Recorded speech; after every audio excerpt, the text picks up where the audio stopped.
ప్రభు సన్నిధిలో దేవుని వాక్యాన్ని మనం ధ్యానించుకోబోతున్నాం. సర్వోన్నతుడైన దేవుడు మన జీవితాలకు ఆయన అనుగ్రహించే క్షేమకరమైన స్థితిని మనం జ్ఞాపకం చేసుకున్నాం. యెహెజ్కేలు గ్రంథము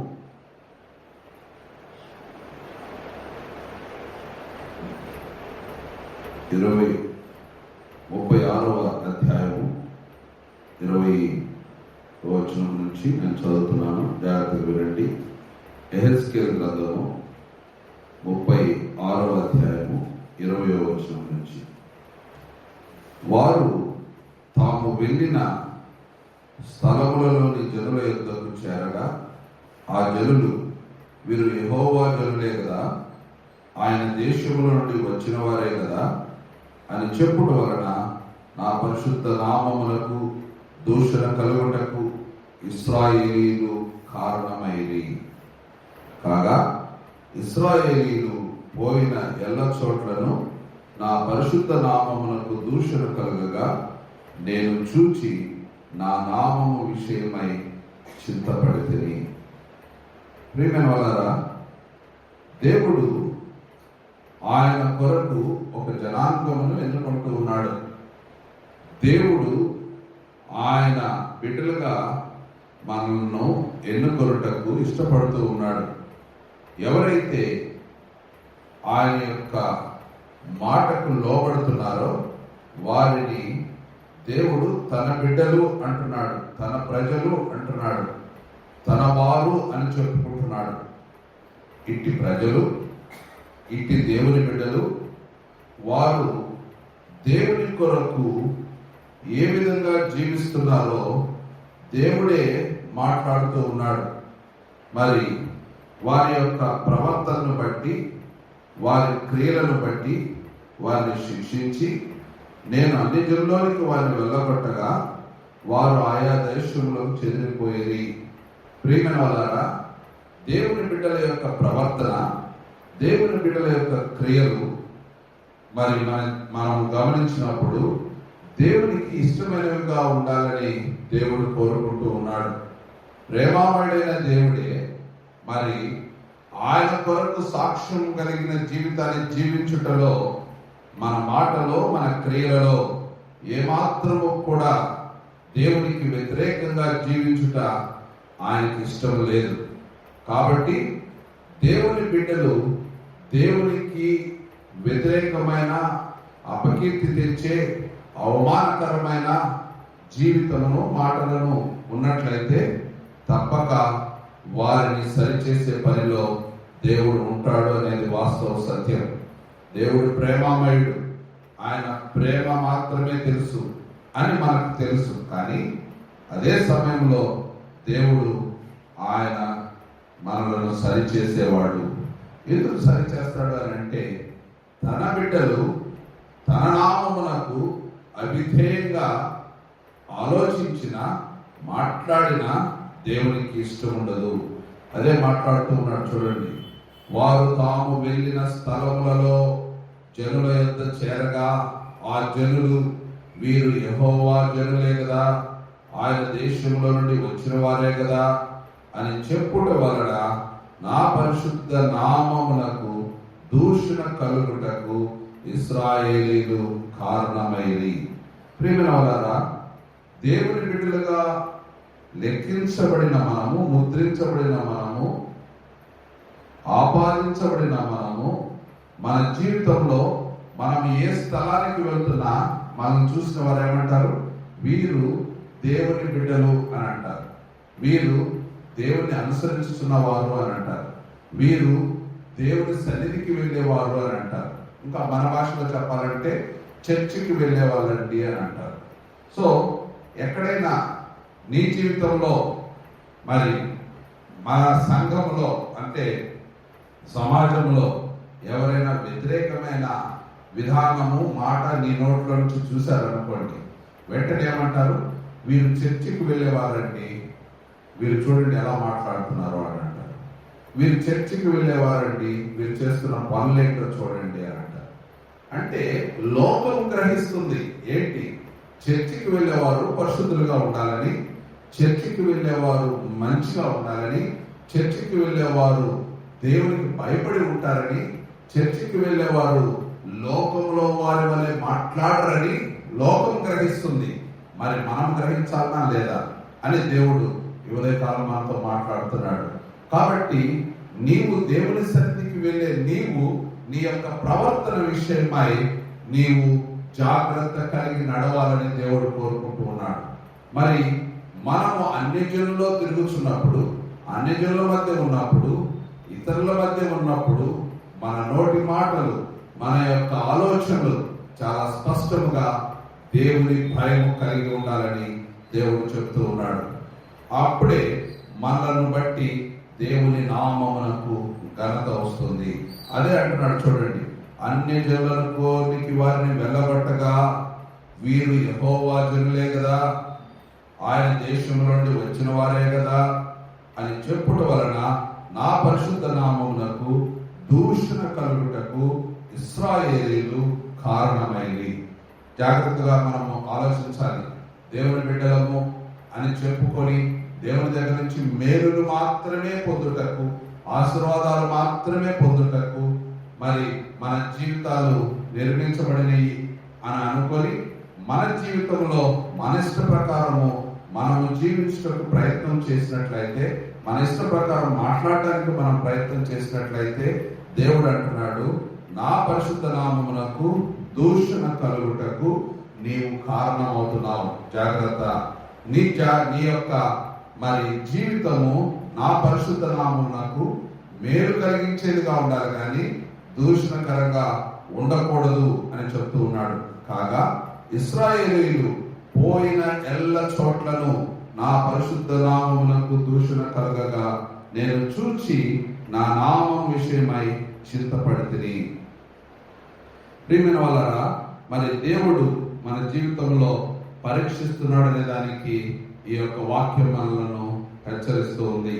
సో నీవు ఎక్కడికి వెళ్తున్నా, ఏ స్థలానికి వెళ్తున్నా, ఏ ప్రదేశానికి వెళ్తున్నా, ఎవరితో మాట్లాడుతున్నా నీవు గుర్తుంచుకోవాల్సింది ఏంటంటే, you are a child of God. నీవు దేవుని బిడ్డవు. దేవుని బిడ్డవు దేవుని బిడ్డలాగే ప్రవర్తించాలి. అలాగా ప్రవర్తించినప్పుడే దేవుని నామమునకు దూషణ కలగదు. చూడండి, కాబట్టి ఇశ్రాయేలీయులకు ఈ మాట ప్రకటన చేయి. ప్రభువు యెహోవా సెలవిచ్చినదేమనగా, ఇశ్రాయేలీయులారా, మీ నిమిత్తము కాదు గాని అన్యజనుల్లో మీ చేత దూషణ నొందిన నా పరిశుద్ధ నామము నిమిత్తము నేను చేయబోదాన్ని చేయుదును. అన్యజనుల మధ్య మీరు దూషించిన నా ఘనమైన నామమును నేను పరిశుద్ధపరచుదును. వారి ఎదుట మీ యందు నేను నన్ను పరిశుద్ధపరచుకొనగా నేను ప్రభువు యెహోవానని వారు తెలుసుకుందురు. ఇదే ప్రభువుకు యెహోవా వాక్కు. ప్రియమైన వాళ్ళరా, దేవుడు పరిశుద్ధుడు. ఆయన పరిశుద్ధుడు. ఆయన పరిశుద్ధమైన జీవితాన్ని మనలో కోరుకుంటున్నాడు. పరిశుద్ధమైన మాటలను కోరుకుంటున్నాడు. పరిశుద్ధమైన విధానాన్ని ఆయన కోరుకుంటున్నాడు.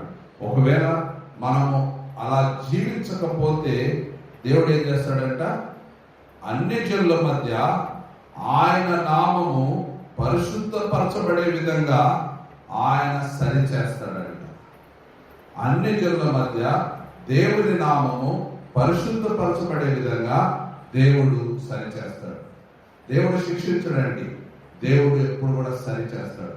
దేవుడు శోధన ఇవ్వడండి, దేవుడు ఎప్పుడు కూడా మనలను సరి చేస్తాడు. ఆయన సరి చేయుట మనకు శిక్షలాగా అనిపించవచ్చు. ఆయన సరి చేయుట మనకది కష్టంగా ఉండొచ్చు. ఆయన సరి చేయుట అది మరి ఇబ్బందికరంగా ఉండొచ్చు. కానీ ఆ సరి చేయబడిన తరువాత నీ జీవితము ఒక అద్భుతమైన ఆశీర్వాదకరమైన స్థితికి ఎదుగుతుందనేది ఆ వాస్తవ సత్యం. ఇది గ్రహించాలి. అనేక సార్లు మన జీవితంలో మనం గమనించినప్పుడు మరి ఒక వ్యక్తి తన యొక్క పరీక్షల్లో అద్భుతమైన ర్యాంకింగ్ రావాలని అంటే ఎంతో కష్టపడతాడు. తాను రేయింబగలు చదువుతాడు, తెల్లవారుజాము 4 గంటలకే లేస్తాడు, రాత్రి 12 దాకా చదువుతాడు, కష్టపడతాడు, రాసింది మరి చదివింది రాసుకుంటాడు, అదే ధ్యాసలో ఉంటాడు, అన్ని లగ్జరీస్ పక్కన పెడతాడు, ఏ సంతోషాన్ని ఇష్టపడాడు, ఏ టీవీ చూడడానికి ఇష్టపడడు, మరి ఫ్రెండ్స్ తో మాట్లాడడానికి చిట్ చాటింగ్ ఇష్టపడడు, ఏ మాత్రం కూడా మరి తాను అందరి వారి వలె తన జీవితాన్ని జీవించడానికి ఇష్టపడడు. ఒక ర్యాంక్ బిడ్డ, ఒక ర్యాంక్ వచ్చేవాడు, టాప్ ర్యాంక్ వచ్చేవాడు ఒక క్రమశిక్షణలో జీవిస్తాడు, ఒక క్రమమైన రీతిలో వెళ్తాడు. అప్పుడే ఆ యొక్క వ్యక్తి గొప్ప ఉన్నతమైన స్థానానికి వెళ్తాడు. మరి స్టేట్ ఫస్ట్, మరి కంట్రీ ఫస్ట్ రావడానికి కారణం ఏంటంటే వారి డెడికేషను, వారి డిసిప్లిన్. అలాగే దేవుని బిడ్డలమైన మనం కూడా మన జీవితంలో ఒక డెడికేషన్ ఉండాలి, ఒక డిసిప్లిన్ ఉండాలి. మనల్ని దేవుడు ప్రేమిస్తున్నాడు, అదే సమయంలో దేవుడు క్రమశిక్షణ కోరుకునేవాడు. ఆయన క్రమమైన రీతిలో మనం ఉండాలని ఇష్టపడతాడు, పరిశుద్ధంగా జీవించాలని ఇష్టపడతాడు, పరిశుద్ధమైన మాటలు మాట్లాడాలని ఇష్టపడతాడు, పరిశుద్ధంగా ఆలోచించాలని ఇష్టపడతాడు. అది దేవుని గుణం. ఆ గుణము నీ జీవితంలో ఉండాలని దేవుడు ఇష్టపడుతూ ఉన్నాడు. కాబట్టి ప్రియమైన వారారా, అన్యజనుల మధ్య మీరు దూషించిన నా ఘనమైన నామమును నేను పరిశుద్ధపరచుదును. వారి ఎదుట మీ యందు నేను నన్ను పరిశుద్ధపరచుకొనగా నేను ప్రభువుగా యెహోవానని వారు తెలుసుకుందురు. ఇదే ప్రభువుగా యెహోవా వాక్కు. ఏమంటున్నాడు చూడండి, నేను అన్యజనుల నుండి మిమ్మల్ని తోడుకొని ఆయా దేశంలో నుండి సమకూర్చి మీ స్వదేశంలోనికి మిమ్మల్ని రప్పించదు. ప్రియమైన వారారా, ఎక్కడెక్కడో ఉన్నవారు, ఏదేదో ప్రదేశాల్లో ఉన్నవారు మనందరినీ ఆయన సన్నిధికి తీసుకుని వస్తూ ఉన్నాడు.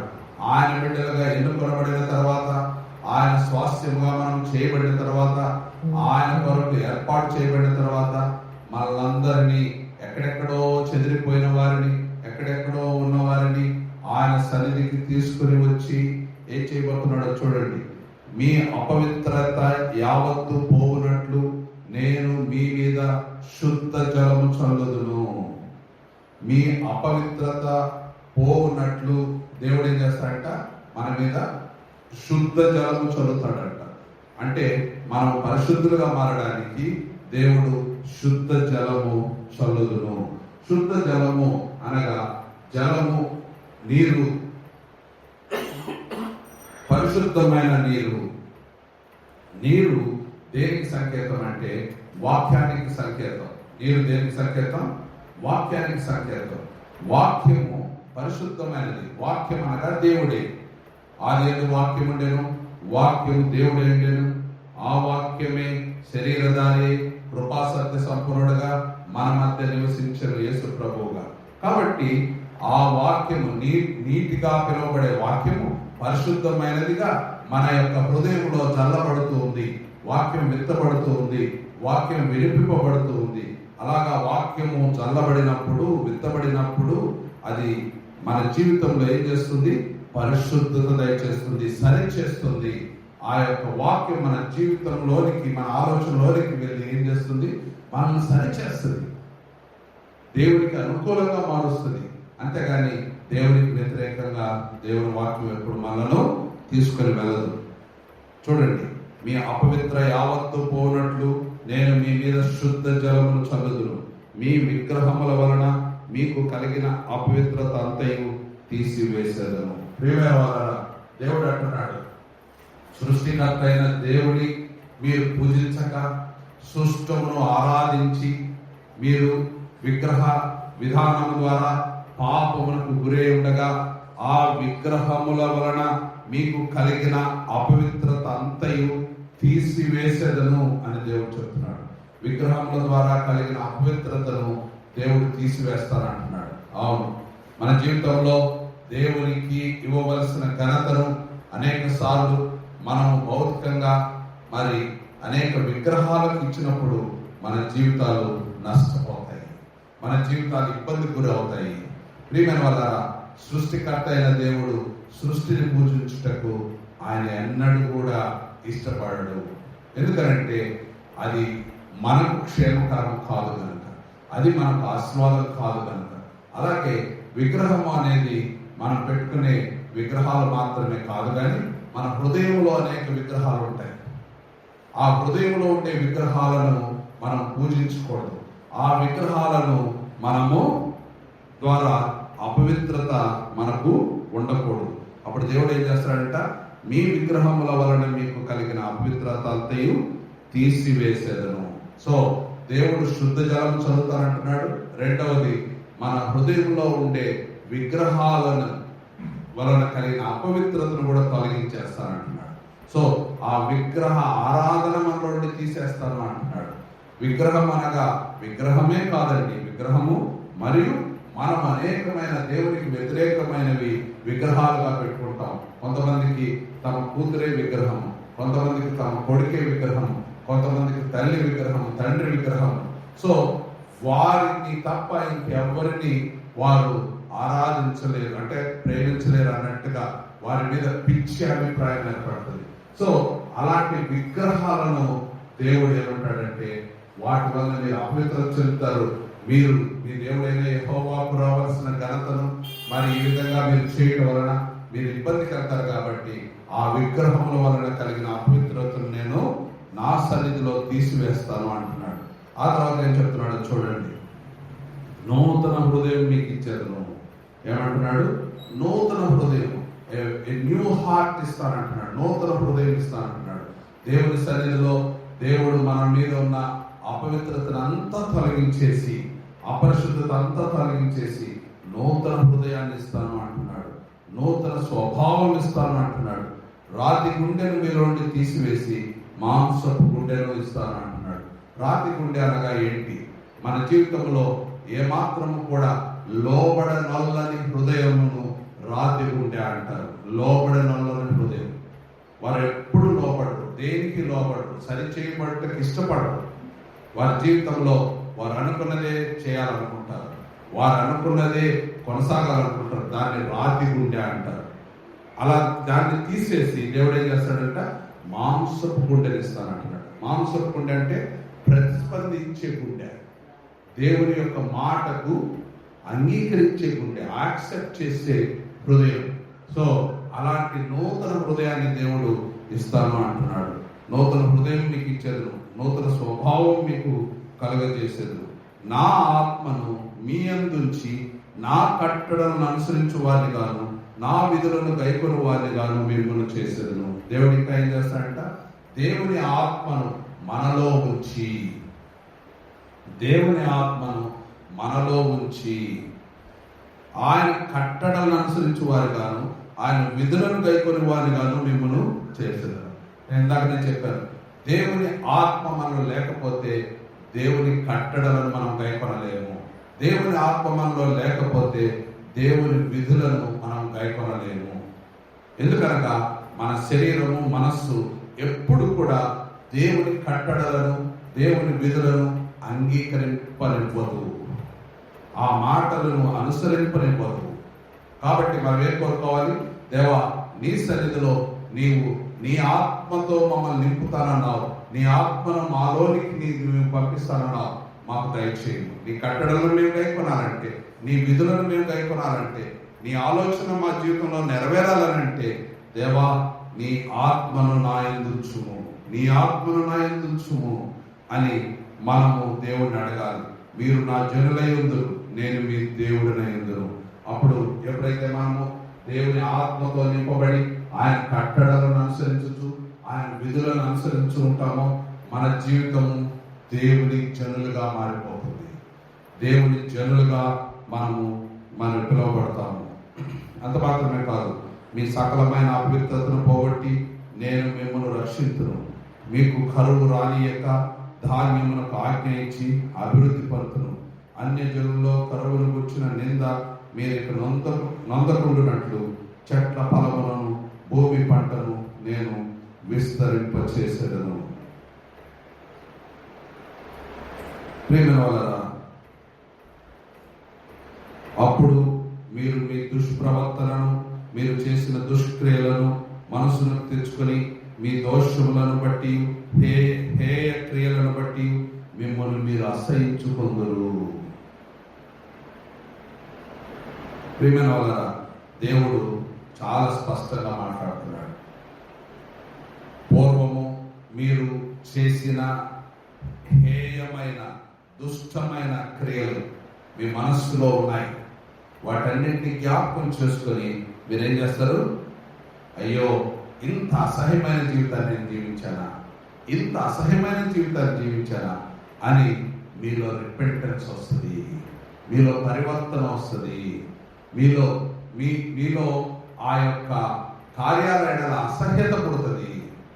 కాబట్టి దేవుని ఆత్మచేత మనం నింపబడితే తప్ప మన జీవితము దుష్టక్రియల విషయంలో, దుష్క్రియల విషయంలో మనకు అసహ్యత రాదు.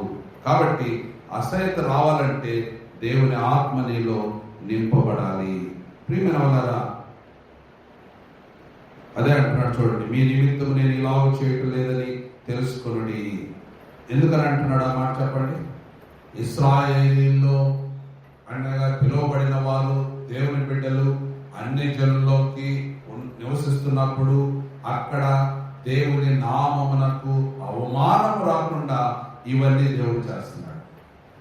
సో ఆయన నామమునకు అవమానం రాకుండా మనం జీవించాలని దేవుడు ఇవన్నీ మనం చేస్తున్నాడు. మీ దోషము, మీ ప్రవర్తనను గూర్చి చిన్నపోయి సిగ్గుపడుడి. దేవుని బిడ్డలారా, మీ ప్రవర్తనను గూర్చి చిన్నపోయి సిగ్గుపడుడి. ఈ రోజుల్లో దేవుని బిడ్డలని పేరు పెట్టుకున్నవారు, దేవుని బిడ్డలని చెప్పేవారు, చర్చికి వెళ్ళేవారు, దేవుని వాక్యాన్ని నమ్మేవారు, దేవుని ఆరాధించేవారము మనము సిగ్గుపడవలసిన వాటి విషయంలో గర్వపడుతున్నామా, సిగ్గుపడుతున్నామా? ఆలోచిద్దాం. మనము సిగ్గుపడవలసినవి సిగ్గుపడాలి. మనము తప్పు చేసినప్పుడు దాని గురించి పశ్చాత్తాపం రావాలి. ప్రభువా నన్ను క్షమించు, ప్రభువా నన్ను క్షమించు అనాలి. కానీ అలా కాకుండా వ్యతిరేకమైన విధానంలో నీవు కానీ ఆలోచించినట్లయితే నీవు దైవాత్మ చేత నడిపించబడటం లేదు, కానీ నీ మనస్సు చేత నువ్వు నడిపించబడుతున్నావు. నీ మనస్సు చేత నడిపించబడినప్పుడు నీలో పరివర్తన రాదు, మారు మనస్సు రాదు. ఈ విషయాన్ని జాగ్రత్తగా మనం గమనించాలి. మీ దోషము వలన మీకు కలిగిన అపవిత్రతను నేను తీసివేసి మీ పట్టణములలో మిమ్మల్ని నివసింపచేయు నాడు పాడైపోయిన స్థలములు మరలా కట్టబడును.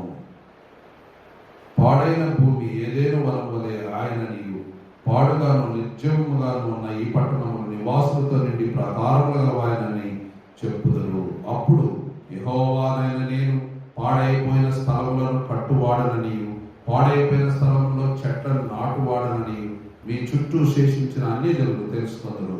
యెహోవానైన నేను మాట ఇచ్చి ఉన్నాను, దాన్ని నెరవేర్తురు. దేవుడు అంటున్నాడు, నేను మాట ఇచ్చాను, దాన్ని నెరవేరుస్తాను. మీ కొరకు నేను మాట ఇచ్చాను, మీకోసము కాదు, నన్ను నేను మహింపరచుకోవడానికి, అన్ని జనుల్లో నేను ఉన్నతంగా కనబడడానికి నేను మాట ఇస్తాను. మీకు మాట ఇస్తున్నాను, నేను నెరవేరుస్తాను. మీకు మాట ఇస్తున్నాను, నేను నెరవేరుస్తాను అంటున్నాడు. కాబట్టి మాట ఇచ్చి నెరవేర్చే దేవుని కలిగి ఉన్న మనము ధన్యులమై ఉంటున్నాం. కాబట్టి ప్రియమైన వారా, దేవునికి లోబడదాం, దేవునికి మాత్రమే లోబడదాం. ఆయన ఆత్మ చేత నింపబడిన వారముగా, ఆయన ఆత్మ చేత నడిపించబడే వారముగా మన జీవితాలలో కోరుకుందాం. దేవుడు మనకు సమీపంగా ఉన్నాడు, ఆయన మాట ఇచ్చి నెరవేర్చేవాడు.